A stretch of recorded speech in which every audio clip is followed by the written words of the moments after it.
শস্য ভিক্ষার মতো। ভগবানকে কিভাবে প্রার্থনা করতে হয় তা শিখিয়েছেন।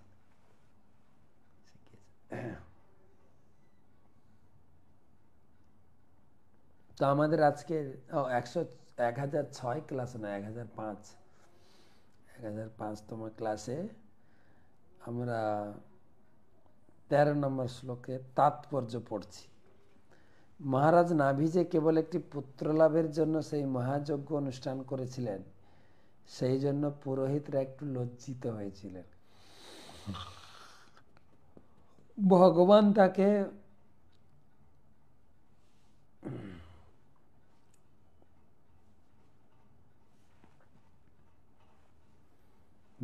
তাকে স্বর্গলোক বা বৈকুণ্ঠলোক স্থান প্রদান করতে পারতেন।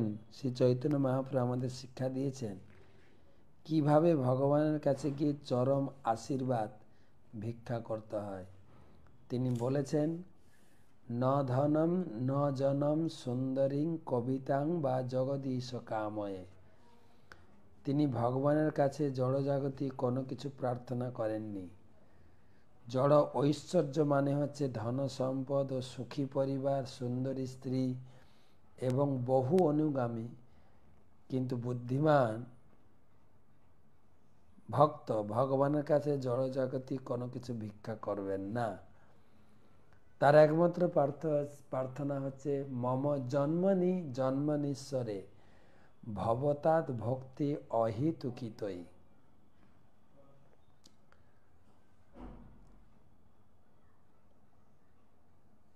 তিনি নিরন্তর ভগবানের প্রেমময় সেবায় যুক্ত হতে চান। তিনি স্বর্গলোকে উন্নীত হতে চান না, অথবা জড়জগতের বন্ধন থেকে মুক্তি হতে চান না।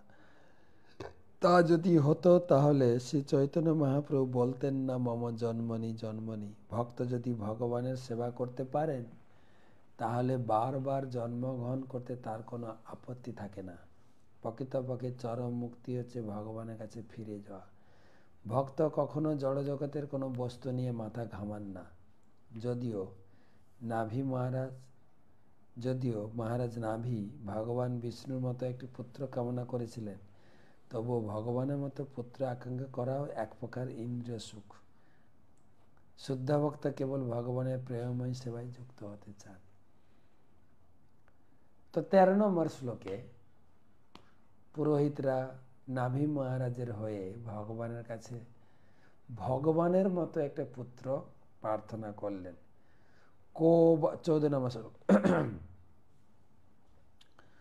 কো বা ইহ তেহ পরাজিত অপরাজিতয়া মায়য়া ন বসিত পদব্যানা বৃত্তিমতি বিষয়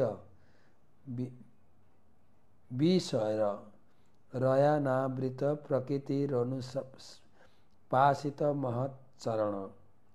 হে ভগবান, মহাজনের চরণ সেবা না করে কোন পুরুষই বা এই সংসারে আপনার মায়ার দ্বারা মোহিত চিত্ত বশীভূত এবং বিষের বেগে আচ্ছাদিত না হয়েছেন। আপনার মায়া দুর্জয়া, তার গতি কেউই লক্ষ্য করতে পারে না, অথবা কেউ বলতে পারে না কিভাবে তিনি কার্য করেন। আসলে আমরা আপনার মায়া সংসারে রয়েছি, তাই এই সংসারে আপনার মতো একটু সুপুত্র প্রার্থনা করছি। তাৎপর্য, মহারাজ নাভি পুত্র লাভের জন্য মহাযজ্ঞ অনুষ্ঠান করেছিলেন। সেই পুত্র ভগবানের মতো হতে পারে, কিন্তু এই প্রকার জড় কামনা বাসনা তা সে যতই মহৎ হোক বা ক্ষুদ্র হোক, তা মায়েরই প্রভাব। তাই ভগবত ভক্তিকে নিষ্কাম বলে বর্ণনা করা হয়। অন্নাভিলাষিতা শূন্যম। সকলেই মায়ের দ্বারা প্রভাবিত হয়ে সব রকম জড় বাসনা বন্ধনে আবদ্ধ হয়। মহারাজ নাভিও তার ব্যতিক্রমী ছিলেন না। মায়ার প্রভাব থেকে মুক্ত হওয়ার একমাত্র উপায় হচ্ছে মহান ভক্তের সেবায় যুক্ত হওয়া। ভগবান মহান ভক্তের শ্রীপাদপদ্মের আরাধনা না করে কখনো মায়ার প্রভাব থেকে মুক্ত হওয়া যায় না। শ্রী নরোত্তম দাস ঠাকুর বলেছেন, ছাড়িয়া বৈষ্ণব সেবা নিস্তার পেয়েছে কেবা, মায়া অপরাজিত ও তার প্রভাবও অপরাজিত। সেই কথা প্রতিপন্ন করে ভগবদ্গীতায় বলা হয়েছে, দৈবী হেসি গুণময়ী মম মায়া দূরত্বয়া, ত্রিগুণাত্মিকা আমার মায়া শক্তি অতিক্রম করা খুব কঠিন। ভগবত ভক্তই কেবল মায়ের এই মহান প্রভাব অতিক্রম করতে পারেন। মহারাজ নাভি যে পুত্র কামনা করেছিলেন তাতে তার কোনো দোষ ছিল না, কিন্তু সমস্ত পুত্রের মধ্যে সর্বশ্রেষ্ঠ ভগবানের পুত্র কামনা করেছিলেন। ভগবত ভক্তির সঙ্গ করার ফলে জড় ও ঐশ্বর্যের বাসনা থাকে না, সে কথা চৈতন্য চরিতামৃতে বলা হয়েছে। সাধু সঙ্গ সর্বশাস্ত্রে কয়, লবমাত্র সাধু সঙ্গে সর্বসিদ্ধি হয়। মধ্যলীলায় 22 পরিচ্ছেদে 51 শ্লোকে বলা হয়েছে, মহৎ কৃপা বিনা কোনো কর্মে ভক্তি নয়, কৃষ্ণ ভক্তি দূরের সংসার নহে ক্ষয়। কেউ যদি ঐকান্তিক মায়ার প্রভাব থেকে মুক্ত হয়ে ভগবত ধামে ফিরে যেতে চান, তাহলে তাকে অবশ্যই সাধু সঙ্গ করতে হবে। সেটি হচ্ছে সমস্ত শাস্ত্রের সিদ্ধান্ত। ভগবত ভক্তের ক্ষণিক সঙ্গ প্রভাবেও মায়ার বন্ধন থেকে মুক্ত হওয়া যায়। শুদ্ধ ভক্তের কৃপা ব্যতীত অন্য কোনো উপায়ে জড়জগতের বন্ধন থেকে মুক্ত হওয়া যায় না। বিশেষ করে ভগবানের প্রেমময় সেবা লাভ করতে হলে শুদ্ধ ভক্তের সঙ্গ নিতান্তই আবশ্যক। সাধু সঙ্গ বা মহান ভক্তের আশীর্বাদ ব্যতীত মায়ার বন্ধন থেকে মুক্ত হওয়া যায় না। শ্রীমদ্ ভাগবতে প্রহ্লাদ মহারাজ বলেছেন, নৈসাং মতিস্তাবৎ উরু ক্রমাঘ্রি স্পৃশত্য অনর্থ উপগম যদর্থ মহি অসংপাদ রজো অভিষেকম নিষ্কিঞ্চনানাং ন বৃণীত যাবৎ। মহান ভক্তের পদরজ মস্তকে ধারণ না করলে ভগবানের শুদ্ধ ভক্ত হওয়া যায় না। শুদ্ধ ভক্ত নিষ্কিঞ্চন, অর্থাৎ জড়জগৎকে ভোগ করার কোনো বাসনাই নেই। সেই গুণ অর্জন করতে হলে শুদ্ধ ভক্তের শরণ গ্রহণ করতে হয়। শুদ্ধ ভক্ত সর্বদাই মায়ার বন্ধন থেকে মুক্ত। আরেকটা শ্লোক পড়ি, তাহলে এই ঋত্বিকদের বা পুরোহিতদের প্রার্থনা সমাপ্ত হবে। যদুহ বাব তব পুনরদভ্র কর্তরিহ সমাহুত তত্রার্থ ধিয়াম মন্দানাম নস্তৎ যদ্যবহেলনম দেব দেভার্ষি সাম্যেন সর্বান পতিবৌঢ়ুম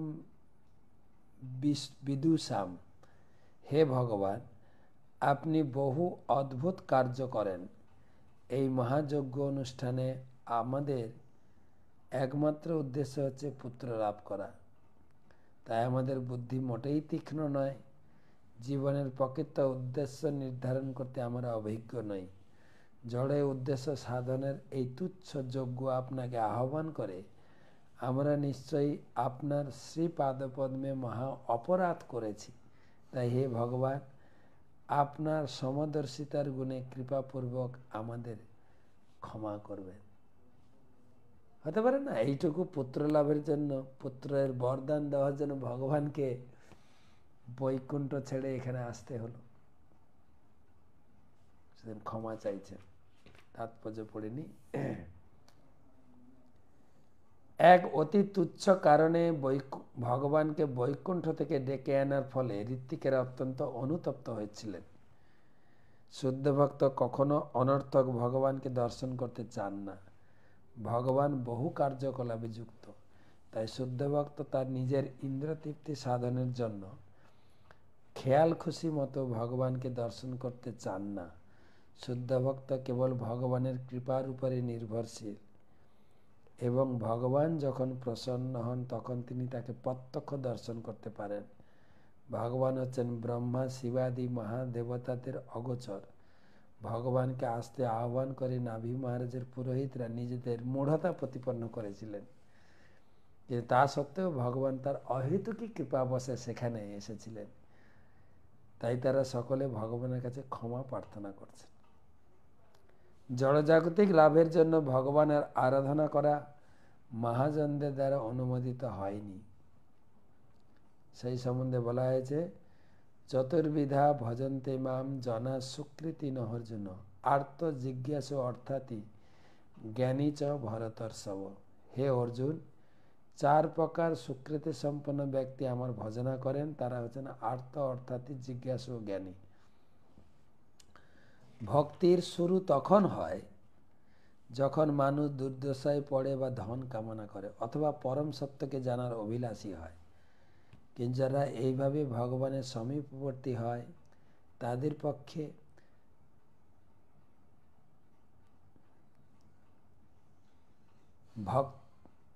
তারা প্রকৃতপক্ষে ভক্ত নয়। যেহেতু তারা পরম সত্য পরমেশ্বর ভগবান সম্বন্ধে জিজ্ঞাসু, তাই তাদের পুণ্যবান সুকৃতিন বলে স্বীকার করা হয়।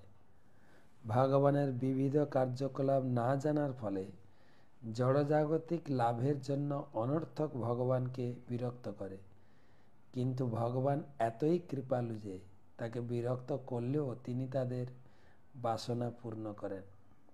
শুদ্ধ ভক্ত অন্নাভিলাষিতা শূন্য, কোনো উদ্দেশ্য নিয়ে তিনি ভগবানের আরাধনা করেন না।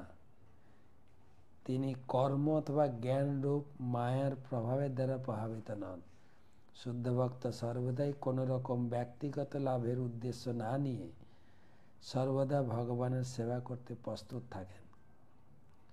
যজ্ঞের পুরোহিত ঋত্বিকেরা কর্ম ও ভক্তির পার্থক্য সম্বন্ধে ভালোভাবে অবগত ছিলেন, এবং যেহেতু তারা নিজেদের কর্মাধীন বলে মনে করেছিলেন, তাই তারা ভগবানের কাছে ক্ষমা প্রার্থনা করছেন। তারা জানতেন যে এক অতি ক্ষুদ্র উদ্দেশ্য সাধনের জন্য তারা ভগবানকে ডেকে এনেছেন। তাই আজকের 3টি শ্লোকে পুরোহিতরা ভগবানের কাছে নাভি মহারাজের জন্য ভগবানের মতো একটা পুত্র প্রার্থনা করেছেন। তো আমরা পুরী দর্শনে একটু প্রবেশ করি। গতকালকে আমরা সিদ্ধ বকুলের কথা শুনিয়েছি, গত পরশুদিন ছিল, কালকেও ছিল। আজকে ভাবছি সার্বভৌম ভট্টাচার্য এবং শ্বেতগঙ্গা, যদিও অনেক বিস্তার কথা চৈতন্য চরিতামৃতে আছে, সংক্ষেপে বলার চেষ্টা করব। তো দুটো রিলেটেড, যার জন্য দুটোকে বলতে হবে। দেখি সময়ের ভিতরে শেষ করার চেষ্টা করব। মহাপ্রভু যখন পুরীতে এলেন প্রথম, তিনি সন্ন্যাস গ্রহণ করে শান্তিপুরে 10 দিন কাটিয়েছেন মায়ের আদেশ নিয়ে। তিনি পুরী আসছেন। আপনারা পুরী আসার পথে রেমুনার কথা শুনলেন। রেমুনা থেকে বেরিয়ে তিনি যাজপুর বিরজা মন্দির দর্শন করেছেন, কটকে এসেছেন, ভুবনেশ্বর দর্শন করেছেন। ভুবনেশ্বরের কথা আমি এর পরে শোনাবো, কেন পুরীর অনেক বাকি থেকে গেছে। যদিও আজকে আমরা ভুবনেশ্বরেই রয়েছি, তো পুরীর কয়েকটা কথা শোনাতে চাইছিলাম। এবং আমি প্রত্যেকটা স্থানের ছোট ছোট ভিডিও পাঠাচ্ছি, এগুলো দেখবেন। যারা পুরী আসবেন, ভুবনেশ্বর আসবেন, আপনাদের সুবিধা হবে। তো সার্বভৌম ভট্টাচার্য, তো মহাপ্রভু ভুবনেশ্বর এলেন। ভুবনেশ্বর থেকে এলেন দণ্ডভাগা নদী, সে তারও কাহিনী রয়েছে। আর তারপরে তিনি দণ্ডভাগা নদীতে স্নান করায় স্নান করার সময় নিত্যানন্দ প্রভু তার সন্ন্যাস দণ্ড ভেঙে দিলেন, সে কাহিনীও আছে। তারপরে তিনি কমলপুর হয়ে আঠার নালাতে পৌঁছালেন। মহাপ্রভু, নিত্যানন্দ প্রভু এবং অন্যান্য ভক্তদের একটু অসন্তুষ্ট হয়েছিলেন এই দণ্ড ভেঙে দেওয়ার ফলে, এবং মহাপ্রভু রুষ্ট হয়ে বললেন, তোমাদেরকে ধন্যবাদ। চারজন ছিলেন, মুকুন্দ, জগদানন্দ, নিত্যানন্দ আর দামোদর পণ্ডিত। ব্রহ্মানন্দ নয়, দামোদর পণ্ডিত। মহাপ্রভু বলেন, তোমাদের থ্যাংক ইউ, আমাকে সেবা যত্ন করে শান্তিপুর থেকে পুরী পর্যন্ত পৌঁছে দিয়েছে, কিন্তু একটা শর্ত, এখন থেকে আমি আর তোমাদের সঙ্গে নেই। হয় তোমরা আগে যাও, জগন্নাথ মন্দির দর্শন করো, নাহলে আমি আগে যাব, একসঙ্গে না। মুকুন্দ বললেন, প্রভু তুমি আগে যাও, আমরা পরে যাব। আর সেই আঠার নালা থেকে মহাপ্রভু তীব্র বেগে ছুটে গেলেন জগন্নাথ মন্দিরের দিকে। মন্দিরে প্রবেশ করে জগন্নাথকে দর্শন করে শ্যাম সুন্দর রূপে দর্শন করলেন, আর মন্দিরের গর্ভ মন্দিরে ছুটে গেলেন ভগবানকে আলিঙ্গন করবেন, কিন্তু আলিঙ্গন করার আগে মূর্ছিত হয়ে পড়ে গেলেন। সেই কাহিনী শোনাচ্ছি। আবেশে চলিলা প্রভু জগন্নাথ মন্দিরে, জগন্নাথ দেখি প্রেমে হইলা অস্থিরে। জগন্নাথ আলিঙ্গিতে চলিলা ধাইয়া, মন্দিরে পড়িলা প্রেমে প্রেমাবিষ্ট হইয়া। দৈবে সার্বভৌমতারে করে দর্শন, পড়িছা মারিতে তেহ কইলা নিবারণ। যেই মহাপ্রভু মূর্ছিত হয়ে পড়ে গেছেন, পড়িছা মন্দিরে যারা ছিলেন সিকিউরিটি